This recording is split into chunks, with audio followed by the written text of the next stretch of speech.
if you're not not here in Ontario, we have something called the LCBO, which is our liquor board, and they control all of the purchases which are allowed to buy liquor in Ontario. So we have a store, like a liquor store called the LCBO. When I travel to an LCBO not too far from here, there's so much theft happening.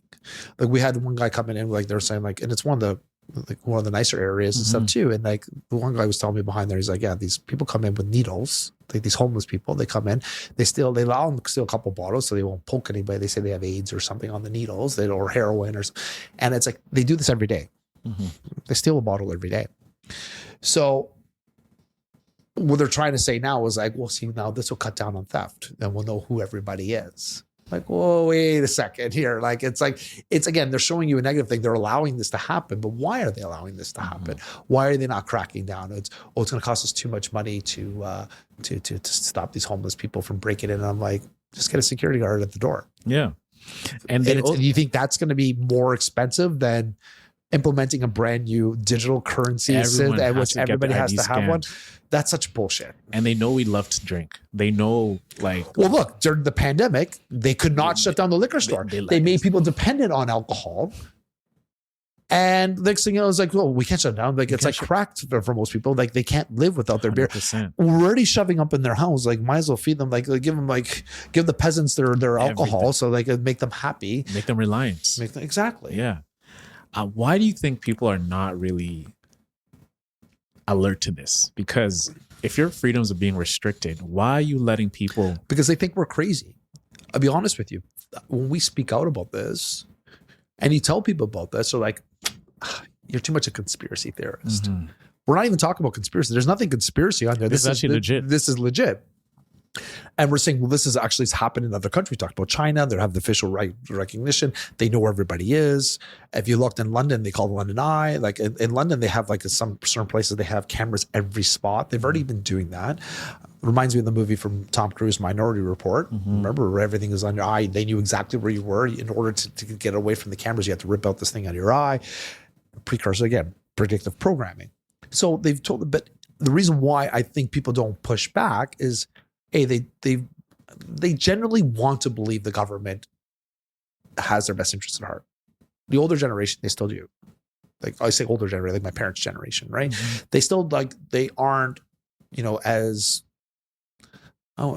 rebellious, I guess is the word I'm looking for. Maybe they're not as rebellious as we are. Maybe not looking as deep, but they believe what they're told. I think a little more than we are. Order. Right, exactly.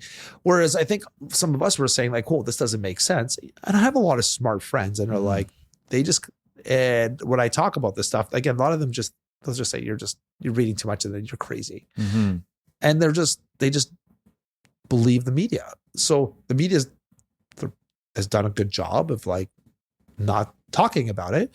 So if it's not on the media, it can't be real. And that's what I think most people that I've talked to, that I talk about this, is like, well, if this is true, they would have reported on it. How many times have you heard that? If this was really true, they would have told us by now. They would have reported on that. And I'm like, no, like what's happening? You've seen since the pandemic, all these conspiracy theories all of a sudden are coming true. And now you still don't want to believe it. So either it's a comfort thing that people don't want to believe it because they will shatter what their existence is like, and they're just willfully ignorant. Do you think at some level people enjoy being controlled? Yeah. They like a sense of having an authority. Yeah, I do. Yeah? Yeah. Because they don't have to think about like what they need to do. You told me to do this, I do this, I'm a good boy. That's why we got the gold stars in elementary school. They taught us how to do, like, it's part of our upbringing. You do what I say, you get good grades, you get to move on. You do this. Heaven forbid you think outside the box, try to be an entrepreneur. You don't get your gold stars, you get flunked out of school and you'll get ostracized by the community. Yeah. So yeah, it goes way back to our programming as kids. What do you think the repercussions will be with us being ushered into this new system? Like when you think about yourself as a business owner and you know what's coming, right? I know what's coming. And the thing is, I'm scared. I generally am scared too. I'm scared too because I don't know. I don't know what's going to happen. I generally don't know. I don't know how I'm going to react. I also have a wife who's much more conservative than me. She kind of puts me in my place, and she laughs. Like, she doesn't listen to these a lot of stuff because my conspiracy theories, she just kind of rolls her eyes a lot of stuff. I think she believes it sometimes, but she goes, "You go a little too deep into this stuff." A lot of times I'll get that. I'm like, okay, I get it. So, but what does deep mean? Because if I get to consume if depth is truth, if truth is depth, how can you get too deep into it? Because if this is the true reality, I just don't think there's something that's too deep. It's like you have a subject. Because sometimes when you go down a rabbit hole, and if you go down the rabbit hole too often, too deep into the rabbit hole, you'll lose yourself into that rabbit hole. And that was happening to me. I respectfully disagree. Well, no, because then I couldn't function in society. Natalie couldn't take me to a party. Is it because you saw things differently? Yeah. But the fact is, right, that is a problem. The fact that you have to go someplace and you have to censor yourself to. But even back then, like, nobody was looking into this stuff. I still get pushed back when I talk about the difference between Catholicism and Christianity and how it's not the same. And it's like, it's right there in front of people. I'm like, you can research the things I'm saying and look up for yourself. And this is not anything new. When was the first Protestant church? Like centuries ago, right? And people still don't want to believe it. So it's like, there's just willful neglect, willful ignorance. So the problem is that most of our society, people are listening to this now who still don't believe what we're saying. They'll still probably call us some like names or something. Dude, we talked about the flat earth. We didn't even create the stuff. We just took comments from people. History. I still get people thinking I'm nuts because we talked about it. I'm like, but dude, we didn't say anything. We were literally quoting from other people, trying to figure out where the stuff is coming from. But because we brought up the topic, we're idiots. How dare, how can you even think that? I'm like, well, how can you not? Like, when you look at any argument, don't you want to look at both sides and figure out what's the truth? Just because somebody's told you something, and which we have no empirical evidence, believe it or not, on any side of the stuff. Even here, like we're talking about digital ID, we actually have evidence. We see the path forward. We see the path forward. I think what we have is like, we have the ability to discern insight, right? So we can be able to look at what they're doing and how they're looking to usher these concepts into our everyday lives. Like liquor.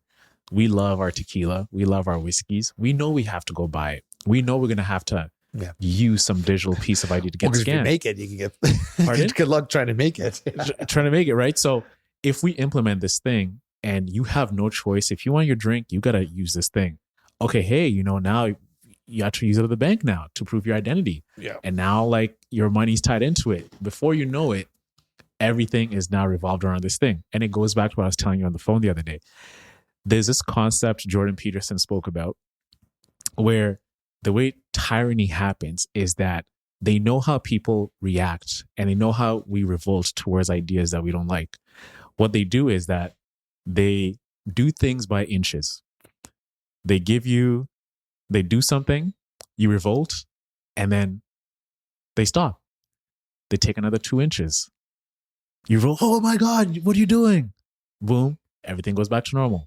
They take another 2 inches, and this thing goes on and then on. Then it becomes the norm. So they push it 2 inches, and then they might pull back a little bit, half an inch, but they won't give them the full 2 inches. And then they'll go another 2 inches. Yeah. And next thing you know, you look back, I'm like, oh my God, look how far have we come.